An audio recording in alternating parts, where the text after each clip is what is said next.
The phone rang at 2 in the morning. It wasn't a wrong number or a prank.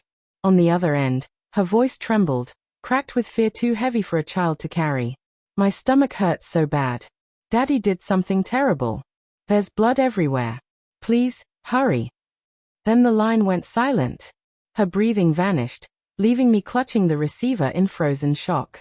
With mechanical precision, I dialed 911. My voice came out calm, detached, inhuman as I gave the address, but inside I was a storm. When I reached their house, the front door was locked. I didn't wait for keys or explanations. My shoulder slammed into the wood until it gave way. The first thing that hit me was the smell, thick, metallic, unmistakable. Blood. What I saw in that living room shattered the image I'd carried of my neighbors. They had seemed like the perfect family: summer cookouts, festive holidays, a father who laughed too loudly, a mother who smiled too brightly, a little girl clinging to her father's hand with innocent devotion. But innocence can hide as much as it reveals. In the kitchen, I found her curled on the floor, trembling, pale, her clothes soaked red. Her hollow eyes locked onto mine, pleading. "Don't let him near me," she whispered, words that cut deep. In the next room, her father sat slouched in a chair, his hands stained with blood.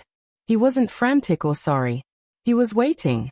His eyes rose to meet mine, cold and empty, daring me to come closer. My heart pounded. My instincts screamed for violence, but discipline held me back. Observe. Remember.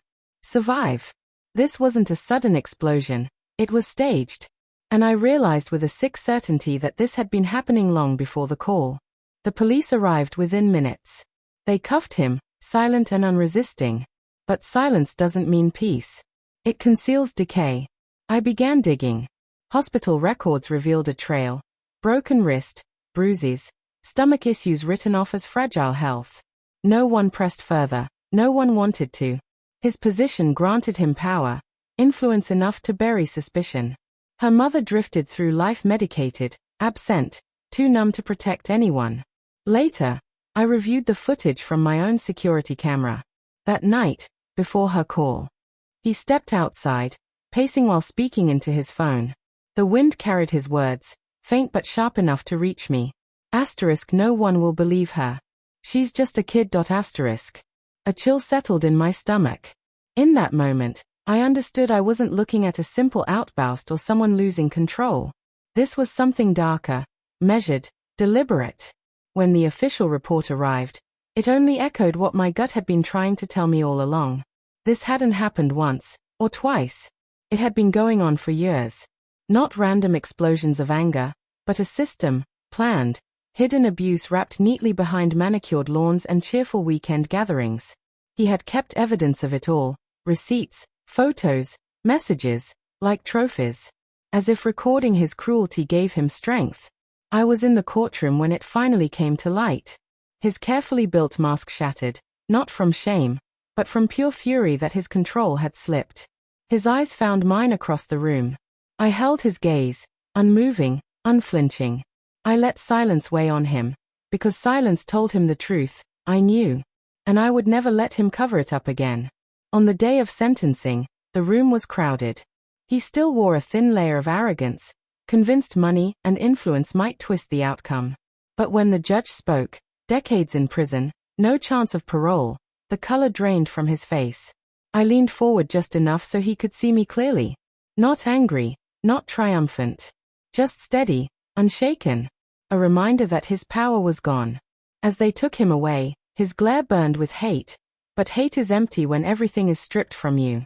Behind me, the girl sat quietly, clutching a stuffed toy as though it were her anchor in the storm. I turned my head just slightly so she could see me.